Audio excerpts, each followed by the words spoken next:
Alors, pour parler des cycles féminins, parlons de l'adolescence. Donc ici, c'est pour les ados, mais pour les parents, pour bien comprendre ce qui se passe chez les ados filles. Ici, si vous voulez comprendre les gars, indiquez-le, je ferai une vidéo là-dessus aussi. Donc la puberté, c'est quoi? C'est donc le moteur qui se réveille.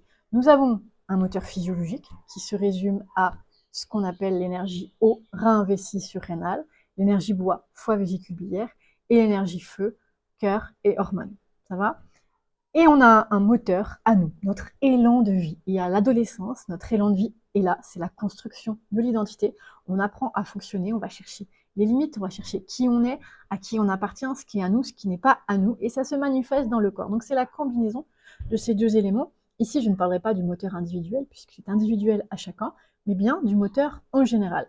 Ce qui va se passer, c'est souvent le feu va brûler vite. Au début, imagine, tu allumes un feu, il va s'enflammer, et c'est normal.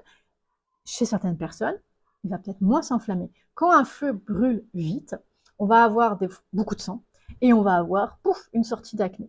Si le feu est bien régulé, il n'y a pas d'acné, il n'y a pas de problématique au niveau du sang, donc ça s'ajuste.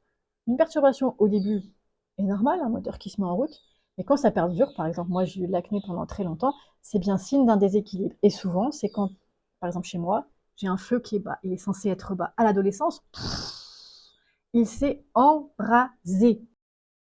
Donc mon feu s'est embrasé alors qu'il est censé rester bas et ça a donné beaucoup d'acné, beaucoup de tension musculaire. Et bah oui, parce qu'un feu qui s'embrase a des répercussions directes sur ce qu'on appelle le bois, donc sur foie et vésicule biliaire, maux de tête, saignement de nez, très très important.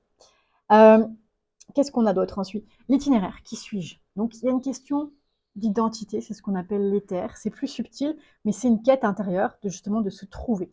Ça va jouer sur, comment dirais-je, on va explorer des limitations, donc ça peut déséquilibrer tout notre système. Et ainsi, on va avoir une résultante. Les symptômes qui vont apparaître pendant l'adolescence vont être des signes d'ajustement dans des sphères rein, vessie, surrénale, foie, vésicule biliaire, ou cœur, hormonal, émotion. Plus l'élan intérieur, le qui suis-je, qu'est-ce qui fait la différence de l'individu, c'est pas juste des os et des muscles, on a un soi intérieur, on a une âme, peu importe comment tu l'appelles, il y a quelque chose qui intervient, et c'est ce que j'appelle donc moi le moteur individuel de la personne.